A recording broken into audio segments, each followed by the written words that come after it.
Pagi-pagi, diajak Pak Gimin mau tunjukin sesuatu. Kira-kira apa ya?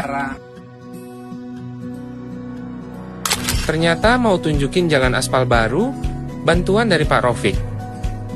Terima kasih kepada Bapak Haji Rofik Hananto SE yang telah membantu pengaspalan Karangsentul, khususnya RT 3 RW 3 sepanjang 200 meter dan lampu jalan sejumlah 43 titik.